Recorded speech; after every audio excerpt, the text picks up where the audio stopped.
सागर भैया आप क्या करेंगे? सोनिया भाभी मैं भी यही सोच रहा हूँ। हाँ, तो खाते खाते सोच रहा हूँ। सोचो।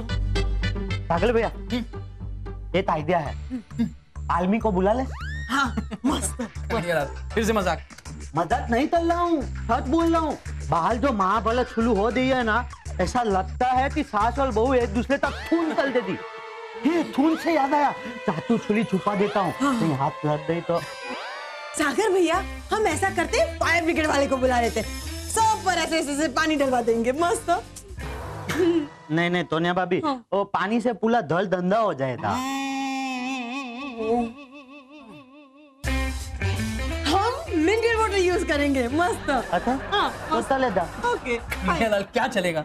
हाँ तो फिर आप ही तो आइडिया दो ना। आप दोनों की बातें सुन के मुझे इतनी हंसी आ रही है। आर्मी, फायर ब्रिगेड, मैं कुछ सोच ही नहीं पा रहा हूँ। चलो कुछ तो करते हैं। आओ चलो बाहर।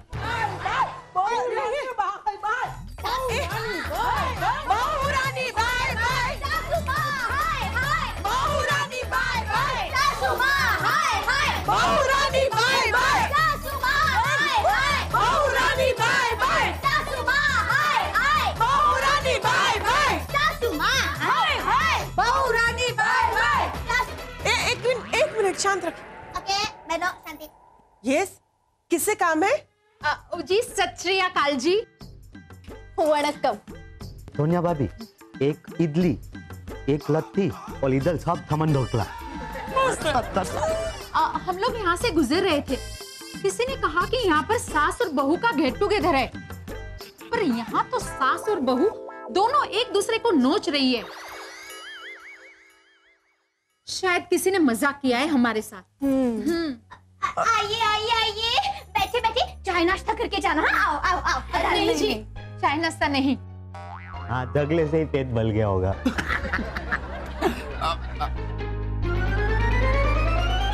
दरअसल मैं एक सास हूँ। वेलकम। हाँ, मैं कश्मीर से हूँ और ये कन्याकुमारी से। हम दोनों अलग अलग देश, प्रांत, जाति और अलग अलग धर्म के हैं, फिर भी हम साथ में हैं।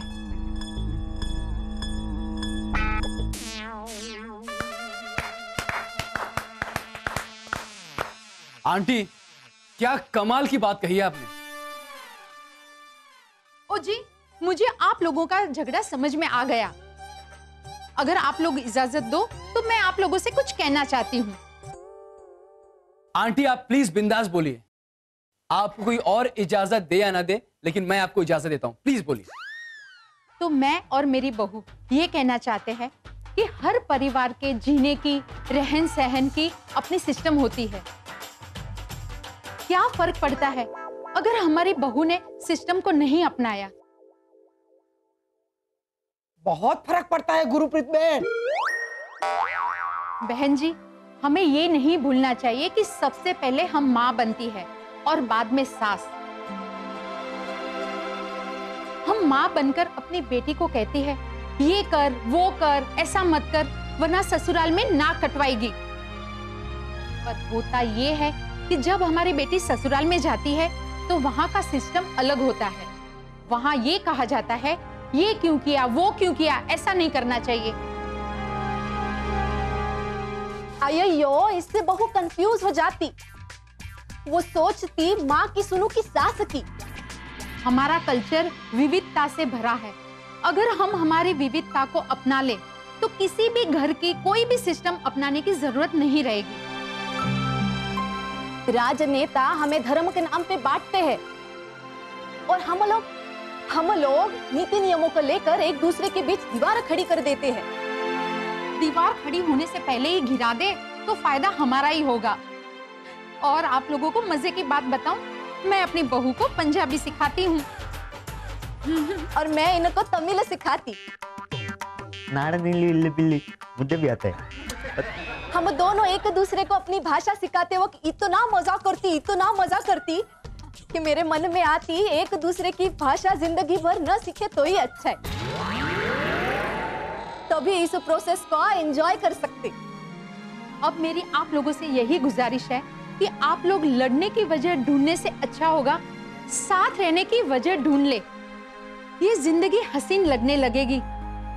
ओ जी, अब हमें इजाजत दीजिए, हमें कन्याकुमारी जाना है, इसके मायके हवन रखा है। वणक्कम। सत श्री अकाल। सत श्री अकाल। आ धड़ी तम्मा। बाय।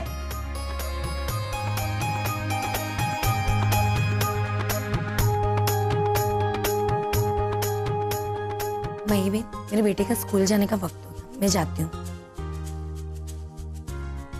अनसुईया बहन, मेरे घर मेहमान आए, जरा मैं देख कर आती हूँ।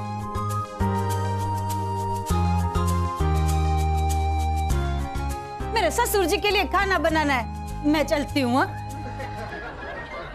मैडम, मुझे तो रिसेप्शन में जाने का है ना, तो मैं 2 दिन के बाद मिलूंगी आपको। हाँ?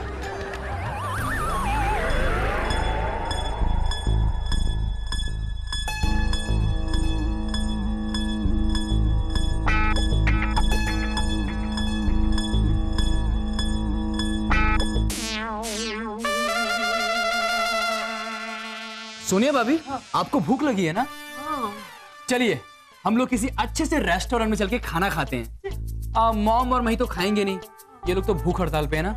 चलिए हम लोग चलते हैं। अब कन्हैयालाल, आप अकेले किसके लिए बनाएंगे? चलिए आप भी चलिए। हाँ हाँ चलिए चलो चलो सब लोग चलो। चलिए, चलते हैं तो फिर। हाँ चले? चलिए। ओके। हम भी आ रहे।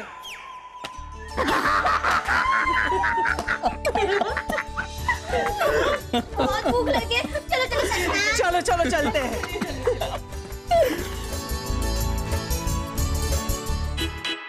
गुरप्रीत आंटी ने बिल्कुल ठीक कहा, लड़ने की वजह ढूंढने से अच्छा है हम साथ रहने की वजह ढूंढ लें। आपको भी यही करना है।